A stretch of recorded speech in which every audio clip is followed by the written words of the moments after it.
ዛሬ በልቤ ሞላው ቃል በነህምያ መጽሐፍ ላይ ከዛ ተነስቼ ነው የምናገረው። ምናልባት የነህምያን መጽሐፍ ያነበባችሁ ሰዎች በተደጋጋሚ ምናልባት በስብከትም ሰምታችሁ ይሆናል። ግን ለአንዳንድ ለማብራሪያ እንዲሆን አንዳንድ ታሪካዊ ነገሮችን ልነግራችሁ ፈልጋለሁ። የእስራኤል ነገሥታት ሲነሱ የመጀመሪያው ንጉስ ሳኦል ነው።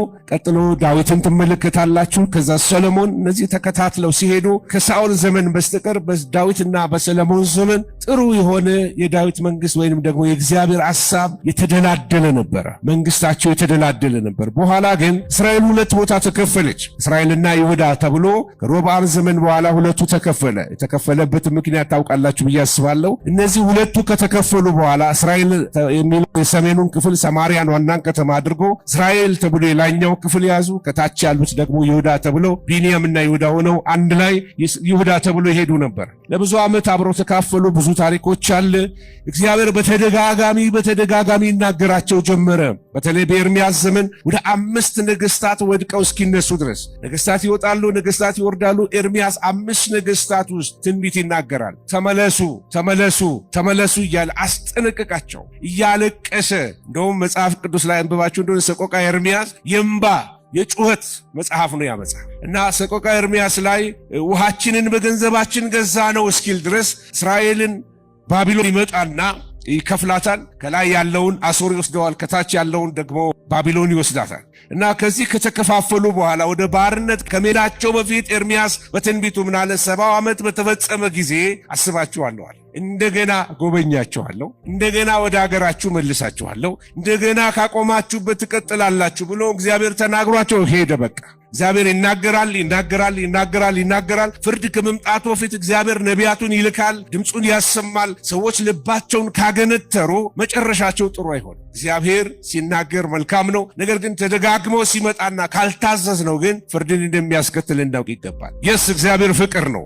እግዚአብሔር መልካም ነው። እግዚአብሔር ልክ እንደዚሁ ደግሞ ጻድቅ ፈራጅ አምላክ ነው። አሜን። ቅዱስ አምላክ ነው። ምድሪቱ የእግዚአብሔር ስለሆነች በእግዚአብሔር ምድር እንዲኖሩ እግዚአብሔር ፈቅዶላቸው ነው ከግብፅ ይወጡት። ከግብፅ አውጥቷቸው ወደ ከነዓን ከገቡ በኋላ እግዚአብሔር ፕሪንሲፕል ነገራቸው። በዚህ ምድር ከኖራችሁ፣ ለምሳሌ እናንተ አከራዮች ብትሆኑ ተከራያችሁን መመሪያ አላችሁ፣ የምታስፈርሙት ኮንትራት አለ። ኮንትራቱ የሚለው በዚህ ቤት ውስጥ እንዲህ እንዳታማረግ አትችልም፣ እንደዚህ ማድረግ አትችልም፣ እንደዚህ መጠቀም አትችልም፣ ይህን ማድረግ ትችላል የሚል ስምምነቶች አሉ። ልክ እንደዛው እግዚአብሔር በዚች ምድር መኖር ከፈለጋችሁ በእኔ ሕግ በእኔ ስርዓት ነው የምትኖሩት አላችሁ። ጣዖት እያመለካችሁ መኖር አትችሉም። ሌሎች አማልክቶች እያጠናችሁ መኖር አትችሉም። ከኔ ጋር አካሄዳችሁን አስተካክሉ። እኔ ይህንን ወዳለው ይህንን እጠላለሁ ብሎ እግዚአብሔር ትእዛዛትን ሰጣቸው፣ ተናገራቸው፣ ተስማሙ። እንደውም ወደ ምድሪቱ ወደ ከነዓን ከመግባታቸው በፊት ከዮርዳኖስ ሜዳ ባለው ቃል ኪዳን ገቡ። አሜን እያሉ እየማሉ ኪዳኑን አሜን እያሉ 2 ጊዜ ዘዳግም የተባለው መጽሐፉ መጀመሪያ የሰጣቸውን ኪዳን ስለደገመላቸው፣ ስለዚህ እግዚአብሔር ደግሞ ኪዳን ሲወጡ ኪዳን ሰጣቸው። ከመግባታቸው በፊት ኪዳኑን እንዲያጸና እግዚአብሔር እንደገና ለሁለተኛ ጊዜ ኮንትራት አስፈረማቸው ማለት ትችላላችሁ። አሜን አሉ፣ ተስማሙ፣ ገቡ። ነገር ግን እግዚአብሔር ድል ሰጣቸው። በመሳፍንት ዘመን ምድሪቱ ላይ ተጫወቱባት፣ ልቅ ሆኑ። እግዚአብሔር መከራቸው፣ ጣዖት እንዳታመልኩ አላቸው። ጣዖትን በኦሌምን አመለኩ፣ አስተሮትን አመለኩ። ዳጎንን ያላመለኩት አማልክቶች የሉ። የተለያየ አይነት አማልክቶችን አምልከዋል። ስለዚህ እግዚአብሔር ታግሶ 70 ዓመት። ምክንያቱም እያንዳንዱ በእስራኤል ሕግ መሰረት 7 ዓመት ከሰራ በኋላ አንድ ምድር ካረሱ በኋላ ለ7 ዓመት በ7 ዓመት አንዴ ያርፋሉ። የሳባቲካል ይር ይባላል። በየ7 ዓመቱ ምድሪቱ ማረፍ አለባት። እነሱ ብልጦች ሆኑና ያችን 7ኛዋን ዓመት እንደፈለጋቸው ሲሆኑበት ምድሪቱ ትረፍ ሲል ምድሪቱን ሳያሳርፉ ቆዩ። አከማቸና እግዚአብሔር ደመርና በሉ ምድሪቱን ያጎሳቆላችሁት 70 ዓመት ነው ያላረፈችው። ስለዚህ ምድሪቱን ካልኩሌት አረገና ወደ ባቢሎን ላካቸው። ስለዚህ 70 ዓመት እግዚአብሔርን ማንም አያቋርጠው። አይሁዶች አንዳንዴ ብልጦች ይሆናል። የአይሁዶች ሂብራይክ ስታዲ የሚል ነገር ላይ ብዙ ዘመን ስላሳለፍኩኝ የአይሁዶችን ታሪክ ብዙ አጠናለሁ። አንዱ የሚያደርጉት ምንድነው? ምድርህ ለእግዚአብሔር የተቀደሰች ናትና አሳማ በምድርህ ላይ አታርባ ይላል መጽሐፍ ቅዱስ። እነሱ ምን እንደሚያደርጉ ታውቃላችሁ? ምድሪቱ ላይ አይሰሩም፣ ቆጥ ይሰሩና ምድር ላይ አላረባንም፣ ቆጥ ላይ ነው የምናረባው ይሉታል። አንዳንድ ሰው አይታችኋል፣ ጥቅስ ለማቋረጥ ሲሞክር እና ልክ እንደዛ እግዚአብሔር ጋር ይሄን ጨዋታ ሲቀጥሉ እግዚአብሔር ሰበሰበና 70 ዓመት በባቢሎን ትኖራላችሁ አላቸው። 70 ዓመት ላካቸው። በ70 ዓመት ውስጥ ናቡከደነጾር ንጉሥ በሆነበት በባቢሎን እነ ሕዝቅኤል እነ ዳንኤል የዛ ዘመን ኮንቴምፖራሪስ ወይንም ደግሞ በአንድ ዘመን የነበሩ ነቢያቶች ናቸው፣ ትንቢት ይናገሩ ጀመረ። ያ 70 ዓመት ባለቀ ጊዜ በጣም የሚያስደስት የተሐድሶ ዘመን መሪዎች ተነሱ።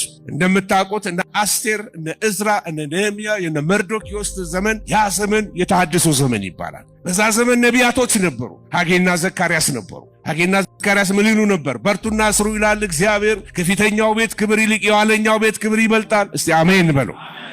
በዛው ዘመን እንደዚሁ ሚልኪያስ የሚባል ሰው ነበር። መባችሁን አስራታችሁን እንደዚህ አድርጉ እያለ እንዲሁ እግዚአብሔር የምታከብሩት እያለ በጣም ይሟገታቸው ነበረ እና እነሱ ደግሞ የነበሩበት ዘመን ላይ ፋርስና ሜዶን የነበረበት ዘመን ላይ በ3 ወይንም በ4 ጥራዝ ነው ወደ ባቢሎን ይወስዷቸው። የመጀመሪያው ዙር ሲመለሱ በዘሩባቤል መሪነት ተመለሱ። ሁለተኛ ዙር ላይ በእዝራ መሪነት ተመለሱ።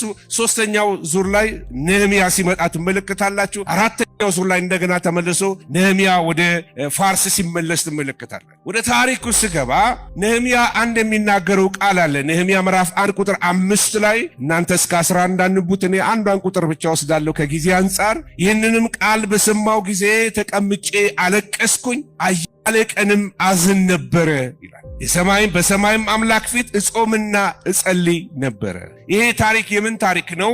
ነህምያ ወንድሙ አናኒ የሚባለው ወንድሙ መጥቶ አገር እንዴት ነው ብሎ ይጠይቀዋል። እንግዲህ በእዝራ ዘመን ተመልሰዋል ብያቸዋለሁ። በዘሩባቤል ዘመን ተመልሰዋል። ተሐድሶ እየሆነ ነው። የተሐድሶ ዘመን መንደርደሪያ ላይ እነ ዳንኤልን ታዩዋቸዋላችሁ ሲጾሙ ሲጸልዩ 21 ቀን እና ተግዳሮት ባየር ላይ እንዳለ ይህን ታሪክ ሁሉ ያነበባችሁ ይመስለኛል። ስለዚህ አናኒ መጥቶ ኢየሩሳሌም ሄዱት እኮ እነዚህ ከምርኮ የተመለሱት ህዝቦች፣ ኢየሩሳሌም ቅጥር የላትም፣ ለመሳለቂያ ሆነዋል፣ ድህነቱን አልቻሉትም፣ በጣም ምድሪቱ ተጎሳቅላለች የሚለውን ነገር ሲሰማ ነህምያ ልቡ አዘነ።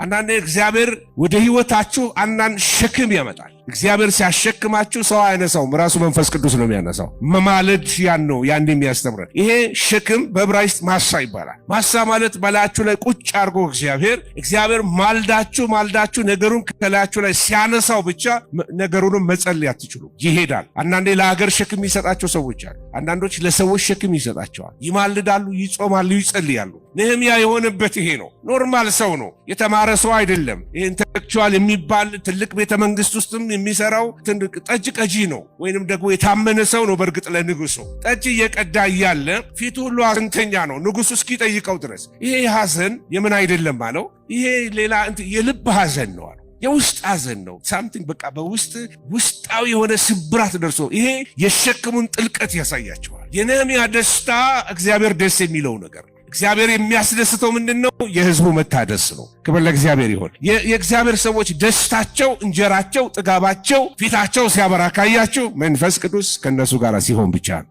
ይከፋቸዋል፣ ልባቸው ያዝናል። ለምን? እግዚአብሔር ባዘነበት ነገር አብሮ ያዝናል። ስለ ነህምያ ሳነሳላችሁ ስለ ተሐድሶ ስናወራ ተሐድሶ ዋጋ ሳይከፈል አይመጣም። በጉልበቱ ወረድ ብሎ ምግቡን ትቶ በጾም በጸሎት በእግዚአብሔር ፊት ያለቅስ ጀመር። የተሐድሶ ሰዎች ዋጋ ይከፍላሉ። የተሐድሶ ሰዎች ቁርጠኞች ናቸው፣ ጀግናዎች ናቸው። ክብር ለእግዚአብሔር ይሁን። የሚያጀግን መንፈስ ውስጣቸው አለ። እንዲሁ ስጋዊ ድፍረት አይደለም ያላቸው፣ ውስጣቸው እግዚአብሔራዊ የሆነ ድፍረት አለ። ግንባራቸውን ቡላድ ያደርገዋል እግዚአብሔር። ክብር ለእግዚአብሔር ይሁን። ሌላው ደግሞ ለተሐድሶ እግዚአብሔር በጣም ብዙ ሰዎች ሰብስቦ አይደለም የሚጠቀመው፣ አንድ ሰው ያስነሳል። ክብር ለእግዚአብሔር ይሁን። አንዱን ይጭረዋል። አንዱን ሲጭረው ሌሎቹን መጫር ይችላል። እግዚአብሔር በመንፈሱ ይህንን የተሐድሶ መንፈስ በዚህ ትውልድ ውስጥ ያስገባል። ሲጠይቀው ነህምያ ሊያሟላ የሚችለው ክራይቴሪያ አቬይለብል ነኝ እመቻለሁ፣ እሺ ጌታ ሆይ ማለቱን ነው እንጂ አቢሊቲውን አልጠየቀው። አቬይላቢሊቲውን ነው የጠየቀው። አሪዮ አቬይለብል ነው የሚለው ጌታ። ትችላለህ፣ ፈቃደኛ ነህ ሆይ፣ ጊዜ አለ ሆይ፣ ለእኔ ሐሳብ እሺ ትላለህ ሆይ ነው እንጂ አቅሙን አልጠየቀውም፣ ኢንተሌክቱን አልጠየቀውም፣ ስንት ቴዎሎጂ ዲግሪ አለ ብሎ አልጠየቀውም። የሚፈልገው ጌታ ፈቃደኛ ልብ ያላቸው ነው። እግዚአብሔር በዚህ መንፈስ እናንተንም ይባርካችሁ። ይሄ ሰው የነቃ ሰው ነው። ይሄ ሰው የተነቃቃ ሰው ነው። ነህምያ የነቃ የተነቃቃ ብቻ አይደለም የሚያነቃቃም ሰው ነበረ። ክብር ለእግዚአብሔር ይሁን። ሄዶ ሲነግራቸው ታስታውስ እንደሆነ እኛ ያለንበትን ጉስቁልና ተመልከቱ፣ ኢየሩሳሌም ያላችበትን ነገር ተመልከቱ ብሎ ወደ ታሪክ ወሰዳቸውና ታሪክ አሳያቸውና በዚህ ታሪክ ውስጥ የእግዚአብሔርን ነገር ልክ እንዲያስታውሱ አደረጋቸው፣ አነቃቸው ልክ እሱ እንደነቃ። ከዛ በኋላ ያላቸው ምንድነው? እየነገራቸው እያለ ጩኸት በጩኸት ነው። የጩኸት ምን ብለው ነው? የሰማይ አምላክ ያከናውንልናል፣ እኛም ባሪያዎቹ ተነስተን እንሰራለን። ሃሌሉያ። ለምንድነው የሰማይ አምላክ ያሉት? ምክንያቱም ገና ምድሪቱን ሙሉ ለሙሉ አልወረሱም። የምድር አምላክ አላሉትም፣ የሰማይ አምላክ ነው ያሉት። ምድሪቱን ባቢሎን ስለያዘባቸው ሙሉ ነፃ ሳይወጡ የምድርም አምላክ ማለት አልፈለጉም። አይሁዶች ባህሪያቸው እንደዚህ ነው። ጸሎት ነው በራሱ። የሰማይ አምላክ ከሆንክ የምድርም አምላክ ሁንልን፣ ምድርንም እንድንገዛ አድርጋት እያሉ ነው። እና ነህምያ ይህንን ብልሽሽት ያለውን የዘመኑን ሁኔታ ሲመለከት በጸሎት መንቃት ብቻ አይደለም፣ ሌሎችን ማነቃቃት ጀመረ። ሌሎቹ መቀስቀስ ጀመረ እና የተናገራቸው እነዚህ ብሎ ነው። ላነብላችሁ ነህምያ 2:17 እኛ ያለንበትን ጉስቁልና ኢየሩሳሌምም እንደፈረሰች በሮቿም በእሳት እንደተቃጠሉ ታያላችሁ። አሁንም ከእንግዲህ ወዲህ መሳለቂያ እንዳንሆን ኑና የኢየሩሳሌምን ቅጥር እንስራ አላቸው። ሕዝቡም ተነቃቁና ምንድን ነው ያሉት? እንነሳና እንስራ አሉ። ነህምያ ምዕራፍ 2:17 ይህንን ታሪክ ስትመለከቱ ኢየሩሳሌምን የቀደመውን ክብሯን የአሁኗን መፈራረስ፣ የጠጅ አሳላፊው ሸክም የወሰደውን እርምጃ ስትመለከቱ እግዚአብሔር በታሪክ ውስጥ እየሰራ እንዳለ ትመለከታላችሁ። ታሪካቸው የተበላሸ ታሪክ አላቸው፣ የፈረሱበት ታሪክ አላቸው። አሁን እግዚአብሔር ወደ ጥንቱ ክብር ሊመልሳቸው ፈልጓል። እግዚአብሔር ፍርስራሻቸውን ሊያነሳ ፈልጓል። ያስነሳው ግን አንድ ሰው ነው። ፈረንጆቹ ምን ይላሉ? ዋን ማን ዊዝ ጋድ ኢዝ ኤ ማጆሪቲ ይላሉ። አንድ ሰው ከእግዚአብሔር ጋር ማጆሪቲ ነው ይላሉ። ክብር ለእግዚአብሔር ይሁን። ብዙዎች እስኪስማሙ ማንጠብቃቸው ብዙ ነገሮች አሉ። ለጽድቅና ለቅድስና የሰው ስምምነት አንጠብቅም። አሜን አሜን። ለመልካም ስራ የሰው ስምምነት አንጠብቅም። እግዚአብሔር ከእናንተ ጋር ከሆነ ተነሱና ስሩ። እግዚአብሔር ይረዳችኋል። እግዚአብሔር ያከናውንላችኋል። እግዚአብሔር ከፊታችሁ ይወጣል። ተራራውን ደልዳላ ሜዳ ያደርገዋል፣ ሸለቆን ይደለድለዋል። ለእግዚአብሔር የሚሳነው የለምና ብቻ አምላክ ካንተ ጋር ይሁን። ሃሌሉያ። የሥራው ጅማሬ ሲጀመር የጀመሩት ቅጥር ይሰራል። የሚከልል ነገር ያስፈልጋል። ልዩነት መፈጠር አለበት። የኛ ከተማ አጥር ያስፈልጋታል። ቅጥር ከሌላት፣ ቅጥር የብርታት ምልክት ነው። የባቢሎንን ግንብ ብታዩ፣ ሮም ኖር ያለው የሮምን ግንቦች ብትመለከቱ፣ የኢየሩሳሌምን ግንቦች ግሪኮች ግንብ፣ ፐርሺያንስ ግንብ ይወዳሉ። በተለይ ባቢሎኒያንስ በላዩ ላይ ወደ 3 ሰረገላ ጎን ለጎን የሚያስኬድ ወፍራም የሆነ ግንብ ነው የሚሰሩት። የግንቡ ውፍረት የሚያሳያቸው የመንግስታቸውን ብርታት፣ የሚሊተሪውን ስትሬንግዝ ነው የሚያሳያቸው። እግዚአብሔር ስም የተባረከ ይሁን። ነህምያ ያለው ምንድነው? ቅጥር እንስራ። ስለዚህ የቅጥር ብርታት ምልክትን ሲያደርግ ታያላችሁ። ሌላ ጠላቶቻቸው እንደፈለጉ መሰስ እያሉ እንዳይገቡ፣ እንደፈለጉ በቃ እንደተከፈተ ከተማ ማንም የሚገባበት፣ ማንም የሚወጣበት፣ ማንም እንደፈለገው የሚሆንበት እንዳትሆንሽ ከተማ የሚከለክል ነገር ያስፈልጋል። ከዚህ መለስ የአምላካችን ከተማ ነው። ከዚህ መለስ ለተቀደሱት ብቻ ነው። ኪዳን ላላቸው ብቻ ነው። ሁሉም አይገባበትም። ክብር ለእግዚአብሔር ይሁን። ኧረ አሜን። ስለዚህ የሕዝቡ መመለስ ደግሞ ምልክት ስለሆነ ቅጥር ያስፈልጋል። ይሄ የፈራረሰችው ከተማ፣ ይቺ መሳለቂያዋ ከተማ እየተባለ ኢየሩሳሌም እንደገና እንዳትጠራ ሕዝቡ እኮ ተመልሷል። ተመልሰው እኮ ቅጥር እየሰሩ ነው፣ እየታደሱ ነው፣ እግዚአብሔር ከነሱ ጋር ነው እንዲባል ቅጥሩ መሰራት አለበት። አሜን። የጠላትና የወዳጅ ምልክት፣ መለያው ምልክት አጥር ነው። ስለዚህ አጥር ይደረግለታል። ከቅጥር እንጀምራለን አለ። ከዛ በኋላ ነህምያ ያደረገው በማለዳ በሌሊት አክቹአሊ በሌሊት ወጥቶ በእንስሳ ላይ ይላል፣ ምናልባት በአህያ ሊሆን ይችላል። በአህያ ላይ ተቀምጦ ወይ በፈረስ ተቀምጦ የከተማይቱን ቅጥር ሁሉ ይመለከት ጀመር። ለማንም አልተናገረም። ከተማይቱን ሳይ የፈረሰው ነገር በጣም ብዙ ነው። ፍርስራሹ በጣም ብዙ ነው። በሮ ፈራርሷል። እንጨቱ አልገባለትም። ግንቡ ወድቋል። በቃ ከተማይቱ እንዳልነበረች ሆናል። መጽሐፍ ቅዱስ ሲነግረን ነህምያ ሲጀምር በ52 ቀን ጨረሰው ይላል ታሪኩን። ግን የሄደበት ፕሮሰስን ልነግራችሁ እፈልጋለሁ። ሕዝቡ ሁሉ ሊተባበሩ ጀምረዋል። ኤልያሴብ የሚባሉ ሰዎች የካህናት ወገኖች ነበሩ። ተነስተው የበጉን በር ሰሩ ይላል። ይቀጥልና ቀደሱት ይላል። ሳንቃዎቹንም አቆሙ ይላል። እስከ ሐሜ ግንብ ድረስ፣ እስከ ሐናኔ ግንብ ድረስ ቀደሱት ይላል። በአጠገቡ የያሪኮ ሰዎች ሰሩ። በአጠገባቸው የአምሪ ልጅ ዘኩር ሰራ። ስማቸው ተጽፏል። ስማችሁ በእግዚአብሔር ታሪክ ውስጥ ይኑር በጌታ በኢየሱስ ስም። በእግዚአብሔር ዘመን በእግዚአብሔር ሥራ ዘመን ላይ ከሌለ በእግዚአብሔር ሥራ ውስጥ እንዲህ ነበረ ይባልላችሁ። ታሪካችሁ ምድር ላይ የሚጻፍ ሳይሆን ታሪካችሁ በሰማይ ላይ ይጻፍላችሁ። የእግዚአብሔርን ቤት ለመስራት ወንጌልን ለማሮጥ ዳር ቆማችሁ ተመልካቾች አትሆኑ። ስራውን ሲሰሩ በእግዚአብሔር ታሪክ ትመዘገባላችሁ። እግዚአብሔር ታሪክ ሲወራ እነማን ነበሩ በዚህ ዘመን? እች ቤተክርስቲያን ስትጀመር እነማን ነበሩ? እነማን ነበሩ በዚህ ቤተክርስቲያን ውስጥ እጃቸውን አጣጥፈው ገብተው ይሰሩ የነበሩ እነማን ነበሩ? ዋጋ ከፍለው የሚኖሩ እነማን ነበሩ? ከጉልበታቸው የሰጡት እነማን ነበሩ? እናንተ ታሪክ በዛ መጽሐፍ ላይ ይጻፋል። ታሪካችሁ በእግዚአብሔር ፊት ይታሰባል። እነ ኤልያሴብ የበግ በግ ሰሩ። ኤልያሴብን እኔ አላውቀውም። ይኸው ዛሬ ስለሱ አወራለሁ። በሌላችሁበት ዘመን ታሪካችሁ ይበራላችሁ። ታሪክ ተው፣ ሌጋሲ ተው። ለትውልድ የሚሆን ታሪክ ሰርታችሁ እለፉ በኢየሱስ ስም። የአሳን በር ሰሩ። እነማ? የሐስና ልጆች። እንደገና ሌሎች በጣም የሚገርሙ ሰዎች አሉ። የበራኪያ ልጆች ይህንን አደሱ፣ ነከሌ ይህንን አደሱ። ታላላቆቻቸው ግን ለጌታቸው ሥራ አንገታቸውን አላዋረዱ። የተጠበቁ ሰዎች፣ ይሰራሉ ይባሉ የተባሉ ሰዎች እንዲሁ አንዳንድ ሰው አስተያየት ነው እንጂ ሌላ ነገር አይሰጥም። እግዚአብሔር ስጡ ያለን አስተያየት አይደለም። ስጡ የሚላችሁ የእግዚአብሔር ጊዜያችሁን ስጡ፣ ጉልበታችሁን ስጡ። ምንም ያሳፍር የለውም። ለእግዚአብሔር ሥራ ደግሞ ገንዘባችሁን ስጡ። አሜን። ለእግዚአብሔር አጋጣሚ የለም። እዚህ ያላችሁት በአጋጣሚ አይደለም። በእግዚአብሔር ታሪክ በእግዚአብሔር መጽሐፍ ውስጥ እንድትገቡ እግዚአብሔር ይርዳችሁ። የአሳን በር ሰሩ ይላል። ከዛ አሮጌው በርን አደሱ። እነማን? እነ ሜሱላ። ከዛ ታሪኩ ይሄድና እስከ ሰፊው ቅጥር ድረስ ኢየሩሳሌምን ጠገኑ። ሃሌሉያ። ስራው የሚገርም ነው። ይሄ ሪቫይቫል፣ ይሄ የታደሰው ስራ በቃ ሁሉ ኤክሳይትድ ሆኗል። የከተማው ሆሬ በቃ አይደለም። ከተማችን እየታደሰች ነው። ከተማ እየተሰራ ነው። ፍርስራሹ እየተነሳ ነው። አቧራው እየተጠረገ ነው። ታሪካችን ሊታደስ ነው እየተባለ ኤክሳይትድ በሆኑበት ሰዓት ላይ ሌላ ኤክሳይትድ ያልሆኑ 3 ሰዎች ተነሱባቸው። ሰንበላጥ፣ አረባዊው የነገድ አለቃ ማነው? ጌሴም ተገጣጠሙ። ምን አገጣጠማቸው? አመፅ። ምን አገጣጠማቸው? አሉባልታ፣ ሐሜት፣ ዲስከሬጅ ለማድረግ ባለራ አንድ ነገር ጠብቁ። እግዚአብሔርን ስራ ስትሰሩ ሰይጣን እሰይ አሹ መጣችሁልን እሰይ እልልልል ብሎ አይቀበላችሁ።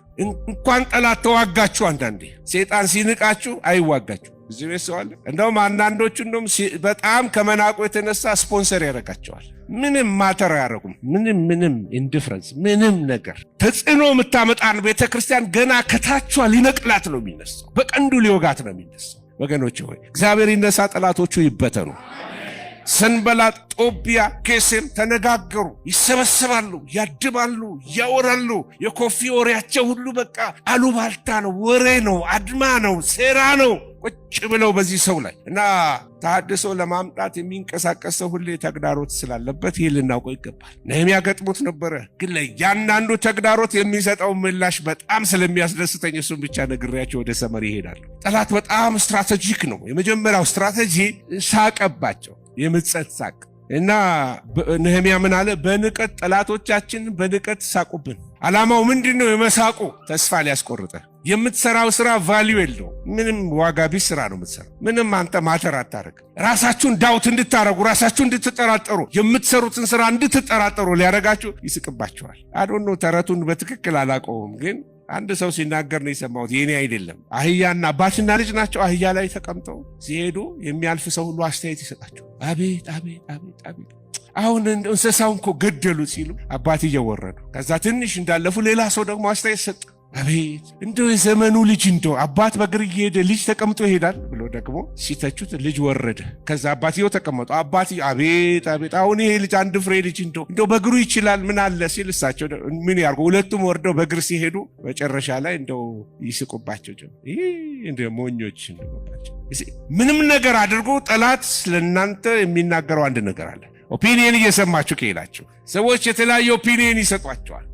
ሰውን ኦፒኒየን አርክታችሁ አትኖሩም። ራሳችሁን ሆኑ። ጌታ ያላችሁን አድርጉ። ክብር ለእግዚአብሔር ይሁን። በተለይ በቤተ ክርስቲያን ሴቲንግ ውስጥ በቃ ሰዎች በጣም ቀላል የሆነላቸው አስራት ከመስጠት አስተያየት መስጠት ይቀላቸዋል። ስለዚህ ለተሐድሶ ሲንቀሳቀስ ነህምያ የገጠመው ትልቁ ተግዳሮት የመጀመሪያው በነገሩ ትልቅ አይደለም፣ የንቀት ሳቅ ነው። ዓላማው ዲስከሬጅ ነው። ዲስከሬጅ እግዚአብሔርን ዳውት እንዲያረጉ ዲስከሬጅ እንዲያረጋቸውና የነህምያ መልስ ደስ የሚለይ የእምነት ቃል ነው። የሰማይ አምላክ ያከናወናል። እኛም ባሪያዎቹ ተነስተን እንሰራለን። ክብር ለእግዚአብሔር ይሁን። ለጠላት ቡለት ነው። በቃ ጠላትን አነጣጥሮ ነው የመጣው። የሚረዳን እግዚአብሔር ነው። የሚያግዘን እግዚአብሔር ነው። የሚከናወንልናል እግዚአብሔር። በስራችሁ ውስጥ እግዚአብሔር የእምነትን መንፈስ ይሙላባቸው።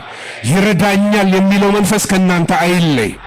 ሁለተኛው የጠላት ስትራቴጂ የነበረው አሁንም ቀልድ ነገር ነው፣ ፌዝ ነገር ነው። በድንጋይ በሚሰሩት ቅጥራቸው ላይ ቀብሮ ቢመጣበት ያፈርሰዋል። ይሄ ታርጌት ያደረገው ነህምያን አይደለም፣ ህዝቡን። መጀመሪያ ነህምያ ላይ አፌዙበት፣ ሳቁበት። አሁን ግን ታርጌት ያደረገው ህዝቡን ነው። ህዝቡ የነህምያ አይነት የራእይ ስትሬንግዝ እንደሌለው ያውቃል። ስለዚህ ሊያደክማቸው ንግግር ጀመረ። ተስፋ ሊያስቆርጣቸው፣ ልባቸውን ሊያስጠላቸው እና ነህምያ ምላሹን እየሰራ ነው መልስ ይሰጣቸው ነበር። እና ምን ይላል መጽሐፍ ቅዱስ? የስራው እስከ ኩሌታው ድረስ ተጋጠመ ይላል። ጠላት ይስቃል፣ ጠላት ያፌዛል፣ ስራው ግን እየተጋጠመ ነው። ክብር ለእግዚአብሔር ይሁን። ፈረንጆች አባባል አላቸው፣ የአረቦች ተረት ነው ይባላል። ግመሎቹም ይሄዳሉ፣ ውሾቹም ይጮሃሉ ይላል። በቃ ውሻም መጮህ ስራው ነው፣ ግመልም መሄዱን ነው። ስለዚህ የሚጮህ ይጮህ፣ ስራው ይሰራ። እስቲ ስራው ይሰራል በሉ። ሃሌሉያ። ስለዚህ ለጌታ ይነግራል። አንዳንዴ ይመጣና ጸሎቱ ራሱ ምን አይነት ነበረ? ጌታ ሆይ ተመልከት፣ ወደ ስድባቸው ተመልከት የሚሉትን ስማ። ለጌታ ይነግረዋል። ከጌታ ጋር ስማቸው ይኸው ሲቀልዱብን ትሰማለህ ጌታ ሆይ ይኸው ብሎ ለጌታ ሪፖርት ያደርጋል። እና ሁሌ ደግሞ በጸሎት መንፈስ የነበረ የእግዚአብሔር ሰው ነበረ። ይባስ ብለው አሁን እየተጠነካከሩ ሲመጡ ነህምያ 4 ላይ ሲደርሱ ጠላቶቻችን ለመዋጋት ለማሸበር ተነሱ ይላል፣ ወይንም ተማማሉ ይላል። ስለዚህ መጽሐፍ ቅዱስ ምን ይላል? አሁን ጠላት አሁንም ስራው እየጨመረ በሄደ ቁጥር ተግዳሮቱ እየጨመረ ሲመጣ ታያላችሁ። እንደዚህ ያለ ነህምያ ወደ አምላካችን ጸለይን፣ ከነርሱም የተነሳ በአንጻራቸው ተጠባባቂዎች በሌሊትና በቀን አደረግን። ከቅጥሩም በስተኋላ በኩል ባለው በታችኛው ስፍራ ሰይፋቸውን፣ ጦራቸውን፣ ቀስታቸውን አስይዤ ሕዝቡን በየወገናቸው አቆምኳቸው። ሞኝ አይደለም ነህምያ የሚሰራውን የሚያውቅ ሰው። በስጋ ተገልጠው በጦር ታጥቀው ለሚመጡ እዛ ጋር ጦር አስይዞ አስቀምጧቸዋል። ቀን የሚጠብቁ ማታ የሚጠብቁ የህዝቡን ዲስትራክት እንዳያደርጉ ስራውን እንዳይስተጓጎል እግዚአብሔር ጤነኛ አእምሮ ስለሰጠን አእምሮአችንንም የምንጠቀምበት ሰዓቶች አሉ። ክብር ለእግዚአብሔር ይሁን። ሞኞች አይደለንም፣ ተላሎች አይደለንም። ክብር ለእግዚአብሔር ይሁን። እንደ ባለ አእምሮ እናስባለን። እንደ ባለ አእምሮ ትምህርት ቤት እንሄዳለን። እንደ ባለ አእምሮ ስራ ሰርተን እንገባለን። እንደ ባለ አእምሮ ፋይናንስ አያያዘን ተምረን ደግሞ በስነ ስርዓቱ እግዚአብሔር የሰጠንን ፋይናንሶች በስርዓት እናውላቸዋለን። እንደ ባለ አእምሮ ልንመላለስ የሚያስፈልግበት ቦታዎች አሉ። ስለዚህ ነህምያ ያደረገው ነገር ምንድነው? ጠላት መጣ ሲባል እግዚአብሔር ይጠብቀናል ብሎ ፎልስ ሆፕ አይደለም የሰጣቸው። እግዚአብሔር ይጠብቀናል፣ ትክክል ነው። እግዚአብሔር ይረዳን ነው፣ ትክክል ነው። ነገር ግን ዩኒቨርሲቲ ለመግባት ስንፈተን ድሮ አንድ ወንድማችን ማትሪክ ነው ጌታ ይሰራዋል። ስለዚህ እኔ እንጃ ጌታ ሰርቶት አይመስለኝም። 2.8 አምጥቶ አልገባም። ከኔ ጋር ናቸው።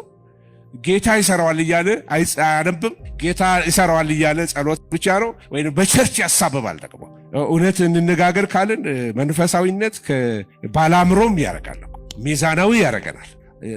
እንደ አንዳንድ ሰዎች ትምህርት ምን ይሰራል? በአንዳንዴ በጣም መንፈሳዊ ሲሆኑ እንደው ምን ይሰራል? እንደው ይሄ ስራ የሚባል ነገር እንደው ዝም ብለን ስንጸልይ ብንዋል ጥሩ ነው ጸሎት። እስቲ 2 ሰዓት በስነ ስርዓት ጸልይ አይደለም መጀመሪያ። እና ለስንፍናችን ምክንያት አይደለም ጸሎት። እና እንደ ባለአእምሮ ምን አረጋቸው? ቀስተኞችን አቆመ፣ ጦር ያሉትን አቆመ። ተከላከሉ፣ ይሄ እግዚአብሔር ስራ ነው፣ ፕሮቴክት እግዚአብሔርን ስራ። እና አንዳንድ ሰዎች በተለያየ መንገድ የራሳቸውን ካራክተር የሚገልጡበት ነገሮች አላቸው። ስለዚህ ለዛ አፍራሾችን እንዳይመቸው ማድረግ ነበረባቸው። ጠላት ሊያስደነግስ ሲመጣ ቁጭ ብለው አይመለከቱትም። መልስ ለሚገባው መልስ ይሰጡታል፣ ለሚከላከሉበት መከላከያ ያደርጉበታል። ምን ልላችሁ ነው? የጠላትን ስትራቴጂ መጽሐፍ ቅዱስ እንደሚነግረን በጌታና በኃይሉ ችሎት የበረታችሁ ሆኖ ይለናል። ክብር ለእግዚአብሔር ይሁን። አንዳንዴ በንግግር አትቅለጡ። ነህምያ ሊያደርጉት የነበረው በንግግር ነው። ሰዎች አሉ እንዲህ እየተባለ ነው፣ እንዲህ ሊመጣ ነው። የህዝባችን አንዱ ቀንበር ምን እንደሆነ ታውቃላችሁ? ወሬ። እግዚአብሔር ይገስጸው መንፈስ ወሬ ብቻ። ምድሪቱ ቸርች ውስጥ ወሬ፣ የውጭ ወሬ። አረ ከውጭ እንኳን እንለይ በኢየሱስ ስም። ንግግራችን ያልሰማ ነው። በማናቀው ላይ ኤክስፐርቶች ነን፣ ኦፒኒየን እንሰጣለን፣ ፖለቲካል መተንተኛ እንሰጣለን። ፖለቲሻኖች አይደለንም። የሕክምና ትንተና እንሰጣለን፣ ሐኪሞች አይደለንም። መንፈሳዊ ነገር ላይ ትንተና እንሰጣለን። ያውም በጣም ቴዎሎጂያኖችም ባንሆን መንፈሳዊም እንደሚገባ አይደለም። አላውቅም በሚል ነገር ማታውቁትን አናውቅም፣ እኔ እዛ አልደረስኩም ማለት አይሻልም? በሁሉ ኦፒኒየን አይሰጥም። ስለዚህ በጣም ምድራችን ላይ ካየሁት ነገር አንዱ ለመንፈሳዊ ስራ እንዳንንቀሳቀስ እግዚአብሔር በስራ ላይ ነው። ክብር ለእግዚአብሔር ይሁን። ሰው በመጽናናት ያለበት ሰዓት አለ። ሊሰማችሁ የሚችልበት ሰዓት አለ። ተስፋ የቆረጠበት ሰዓት አለ። በሰማው ነገር ዲስከሬጅ የሆነበት ሰዓት አለ። እናንተ ወሬያችንን እንቀይረው። እንደ ጦቢያ አናውራ። አሜን አሜን። እንደ ሰንበላጥ አናውራ። እንደ አረባዊ ጌሳም አናውራ። እኛ እንደ እግዚአብሔር ሰዎች እናውራ። እግዚአብሔር ከኛ ጋር ነው። እግዚአብሔር በዚህ ቤት አለ። መንፈሱ በዚህ ቤት አለ። በቂ የሚወራ ወሬዎች አለን። መንፈስ ቅዱስ ከኛ ጋር አለ። ሐልወቱ ከኛ ጋር አለ። እየረዳን አለ። እግዚአብሔር እስከዛሬ ደገፈን፣ አሁንም ይደግፈናል። ስሙ የተባረከ ይሁን። ማውራት ካስፈለገን ኢየሱስን እናውራው፣ ማዳኑን እናውራው። ዜናው የራሱን ያውራ፣ ፖለቲከኛው የራሱን ያውራ፣ ሌላው የራሱን ያውራ። እኔና እናንተ ኢየሱስን እናውራ። ሃሌሉያ! ኢየሱስን አውራ በሉት አጠገባቸው ያለው ሰው። ሃሌሉያ! ይህንን የወሬን መንፈስ ነው ምድራችን ላይ በጣም መቃወሙ የነበረው በእነዚህ በአንድ ወር ውስጥ እና ሌላው ልናገርበት የምፈልገው አንዱ የጠላትን ሥራ የምናበርስበት ነገሮች አሉ። በመንፈሳዊ ዓለም ላይ ደግሞ ተግዳሮቶች አሉ። ለተሐድሶ ስንነሳ፣ ለተሐድሶ ስንንቀሳቀስ ልብን የሚያዝን ነገር አለ። በእኛ በሆነ ነገር ላይ ያነጣጥራል። ልጆቻችንን፣ ትዳር ላይ፣ ኢኮኖሚያችን ላይ፣ ቤተክርስቲያናችን ላይ፣ ወዳጆቻችን ላይ፣ አጠገባችን ደስታ የሚሰጡ ሰዎች ላይ፣ ስናያቸው ደስ የሚላቸው ሰዎች ላይ እነሱ ቤት የሆነ ነገር ይጭርና የኛን ደስታ ደግሞ ሊወስድ ይጀምራል። ለዚህ ነው አንዳችን ለአንዳችን መጸለይ ያለብን። ለዚህ ነው ቤተክርስቲያን ልትያዝ የሚገባው። ስለዚህ መጽሐፍ ምን ይላል? ይሄ መንፈሳዊ የጦር ዕቃዎች አሉ። ክብር ለእግዚአብሔር ይሁን። ኤፌሶን 6 ይህንን ይነግረናል። እናንተ ከ10 ጀምራችሁ ተመልከቱት። መጽሐፍ ቅዱስ ከሚነግረን የጦር መሳሪያዎች አንዱ የእግዚአብሔር ቃል ነው። የመንፈስን ሰይፍ ያዙ፣ እሱም የእግዚአብሔር ቃል ነው። ሃሌሉያ! ቃል ካላችሁ ሰይፍ አላችሁ። ልድገመው፣ ቃል ካላችሁ ሰይፍ አላችሁ። ቃል ያለው መዋጊያ አለው። ቃል አልባ ክርስቲያን ከሆነ ዝም ብሎ ዲፌንስ ብቻ ነው የሚችልበት፣ አታክ ማድረግ አይችልም። የሰማይ አምላክ ያከናውንልናል፣ እኛም ባሪያዎቹ ተነስተን እንሰራለን። ቃል ነው፣ ወርውሮ ይመታዋል። ዝም ብሎ መደብደብ አይደለም። you have to speak the word of God። እግዚአብሔርን ቃል መናገር አለብን፣ መጋፋት አለብን። የኢየሱስ ስም ሃሌሉያ። ሌላው ደግሞ አንዱ ብርቱ የሆነ ዕቃ ጦራችን ነው። ስሙን እንቀድሰው። መጽሐፍ ቅዱስ ምን ይላል? ስምህ ይቀደስ። እስቲ ስምህ ይቀደስ ብሎ ስምህ ይቀደስ ስንለው ለመሰላችሁ ዕቃ ጦራችንም ነው፣ መዳኛችንም ነው፣ ማምለጫችንም ነው፣ ጤናም ይሰጠን። ስሙን ስንቀድሰው በአፋችን፣ ስሙን ስንቀድሰው በኑሯችን፣ ይህንን ስም ስንናገር ስሙ አብሮ ይሰራል። ስሙ ሕያው ይሆናል። በቆሸሸ አፍ ስሙን ስትጠራው አይሰራም። አንደበት ይቀደስ። አሜን አሜን። ስምህ ይቀደስ የሚለው ኑሮ ሲቀደስ፣ አካሄድ ሲቀደስ፣ ንግግር ሲቀደስ፣ አስተሳሰብ ሲቀደስ፣ የተቀደሰ ነገር ወደ ውስጥ ሲገባ ከውስጥ የሚወጣው ነገር የተቀደሰ ይሆናል። ስለዚህ ቅዱስ ቃሉ ቅዱሱን የኢየሱስን ስም እንድትጠራው ሲያደርግ ይህንን ስም በኑሮ ከቀደስከው ችግር የለብህም። የኢየሱስ ክርስቶስ ስም ከስም ሁሉ በላይ ነው። አሜን አሜን። Every knee shall bow, every tongue confess that Jesus Christ is Lord for the glory of the Father። ጉልበት ሁሉ ለእግዚአብሔር ይንበረከካል። ምላስ ሁሉ ለእግዚአብሔር ክብር ምን ይላል? ኢየሱስ ማን ነው ይላል? ጌታ ነው ይላል። ስሙ ይሰራል። ስሙ የተቀደሰ ነው። ስሙ የተፈራ ነው። ስሙ ነፃ ያወጣል። ኢየሱስ የሚባለው ስም በጠላት መንደር ይታወቃል። ኢየሱስ የሚባለው ስም የመፍትሄ ስም ነው። ኢየሱስ ማምለጫ ስም ነው። ሃሌሉያ! ስለዚህ ይሄ ስም ካፋችሁ አይለይ። ባርኩት፣ ስሙን ባርኩት፣ ስሙን ቀድሱት፣ ስሙን አወድሱት፣ ስሙን በአምልኮ ጥሩ፣ ስሙን በመዝሙር ጥሩ። ስሙ ኃያል ነው፣ የሚሰራ ስም ነው። ጌታ የሰጠን አንዱ የጦር ዕቃ ይሄ ነው። ሌላው ሶስተኛው ነገር ህብረትና ጸሎት፣ ፌሎሺፕ፣ ኮይኖኒያ። መጽሐፍ ቅዱስ አንዱ የሚያስተምረን ህብረትን ነው። ጸሎትና ህብረት ባለበት ቦታ ላይ አንዱ የጦር ዕቃ ነው። የጠላትን ጉልበት በቃ የሚያሽመደምድ ነገር ብትሉ ጸሎት ነው። ስትጸልዩ ጉልበት አላቸው፣ ኃይል አላቸው። እግዚአብሔር የጸሎትን መንፈስ በአዲሱ ትውልድ ላይ ይመልስልን። የጸሎት መሰዊያችን እንደገና ይወልወልልን። አቧራ ሁሉ ይነሳ፣ በመሰዊያው ላይ እሳቱ ይንደድ በኢየሱስ ስም። እንደገና በጸሎት አስታውሳላችሁ፣ አብርሃም በመሰዊያው ላይ እያለ ታላቅ እንቅልፍ መጣበት ይላል እና በጣም በቃ 430 ዓመት ባርነታቸው ወደቀና ይህንን ነገር ይመለከት ነበር። አሞሮች በመሰዊያው ላይ መጡ ይላል። ከዛ በኋላ አብርሃምም ተነስቶ አሞሮቹን ምን አረጋቸው? አባረራቸው። በመሰዊያ ላይ የሚመጡትን አሞሮች አባረራቸው። እንዳትጸልይ አዚም ይዘው የሚመጡ አሞሮች የተባረሩ ሆኑ በጌታ በኢየሱስ ክርስቶስ። ዲስከሬጅመንት፣ ድካምን የሚዞሩ፣ እንቅልፍ የሚዞሩ፣ ስንፍና የሚዞሩ እነዚህ አሞሮች በኢየሱስ ስም የተወጉ ይሆኑ፣ በኢየሱስ ስም የተወጉ ይሆኑ። አላስጸልይ የሚሉ የሚያሰላችሁ ቃል ገና ሲከፈት እንዲያዛጋ የሚያደርጉ አድክም መናፍሶች አዚም በኢየሱስ ክርስቶስ ስም የተመቱ ይሆኑ። የህብረት ጸሎት በህብረት ወንድማማቾች ሲያያዙ በጋራ በቤተ ክርስቲያን ስንጸልይ ከወንድሞች ጋር ስንጸልይ ኃይል አለ በዛ ውስጥ። አንዱ 1000 ያሳድዳል፣ ሁለቱ 10,000 ይላል። ትርፍ አለው ማለት ነው። ክብር ለእግዚአብሔር ይሁን። ስለዚህ በህብረት ስንሰራ፣ በህብረት ስንገጣጠም ቤተ ክርስቲያን ታድጋለች። ብዙ መንፈሳዊ የጦር ዕቃዎች ይኖሩናል ማለት ነው። ብዙ ማፍረስ፣ ብዙ መስራት እንችላለን። ስለዚህ አንድ ነገር ግን መርሳት የሌለብን የምንዋጋው የተሸነፈ ሰይጣን ነው። አሜን አሜን። ጠላት ተሸንፏል። አንተ ልታሸንፈው የምትከተው አይደለም። አንተ እንትን ማስከበር ነው። ሰላም አስከባሪ ነህ። ቴሪቶሪውን ታስከብራለህ። ቤቴ አትገባም፣ ልጆቼን አትነካም፣ ትዳሬን አትነካም፣ ጤናዬን አትነካም እያልክ ሰፈር ከሰፈር ታስወጣዋል። ኦልሬዲ ተሸንፏል። በአንተ ያለው በዓለም ካለው ይበልጣል። አሜን አሜን። በወደድን በሱ ከአሸናፊዎች ምን እንላለን? እንበልጣለን ይላል መጽሐፍ። ስለዚህ የተሸነፈ ጠላት አላችሁ። ስለዚህ ዕቃ ጦር አለ፣ መንፈስ ቅዱስ አለ፣ ቤተ ክርስቲያን አለች፣ ወንድማማቾች ነን። የሚቃብረው የሚጸልዩ ወንድሞች አሉልህ። ዙሪያን ታጅበሃል። ለአንተ መሸነፍ እድል ፈንታህ አይደለም። መሸነፍ አንተ ካልፈቀድክ በስተቀር በፍጹም እድል ፈንታ አይደለም። አሸናፊ ነህ። በኢየሱስ ስም አሸናፊ ነህ። ከአሸናፊዎችም ትበልጣለህ። ሪሶርስ ዙሪያ አለልህ። ካህናቱ አሉልህ፣ የጸሎት ሰዎች አሉልህ፣ አገልጋዮች አሉልህ፣ አብረው ቲም አፕ አድርገው የሚጸልዩ ሰዎች አሉ። ቤተ ክርስቲያን ትማልድልሃለች። ጴጥሮስ ሲማልድለት ወህኒ ቤቱ ምንድን ነው የሆነለት? ተከፈተ። በሩ ማውቆ ምን አለላቸው? ተከፈተላቸው። ምክንያቱም ጻድቃን ወደ ሰማይ ይጮሃሉ፣ ከሰማይ መልአክ ይላካል። መላእክት አክቲቭሊ መስራት ይጀምራሉ። ቤተ ክርስቲያን ስትጾም ስትጸልይ እግዚአብሔር ኦን ቢሃፍ ኦፍ ዘ ቸርች የሚያንቀሳቀሳቸው መላእክቶች አሉ። በዚህ የመጨረሻ ዘመን ልሰሙ የሚያስፈልጋችሁ አንዱ መልእክት እግዚአብሔር ቤተ ክርስቲያንን የሚያግዙ መላእክቶች ይልካል። ተግዳሮቱ እየጨመረ በመጣ ቁጥር፣ ተግዳሮቱ እየከፋ በመጣ ቁጥር፣ አመፅ እየበዛ በመጣ ቁጥር ኃይል የሚሰጥ የእግዚአብሔር ሰራዊት ይመጣል። መሃናይም ይላል። መሃናይም ማለት የእግዚአብሔር ሰራዊት ነው። ወደ ቅድስቲቱ ምድር ከመግባቱ በፊት ያዕቆብ መሃናይሞች በዛ ነበሩ። የስፍራው ስም መሃናይማ ነው። ምን ይሰራሉ? መላእክቱ አጃቢዎች ናቸው። ወደ አዲሱ ቴሪቶሪ ሊያስገቧቸው፣ ወደ ተነገረላቸው ትንቢት ሊያስገቧቸው መሃናይም ቀድመው ወጥተው ነበረ።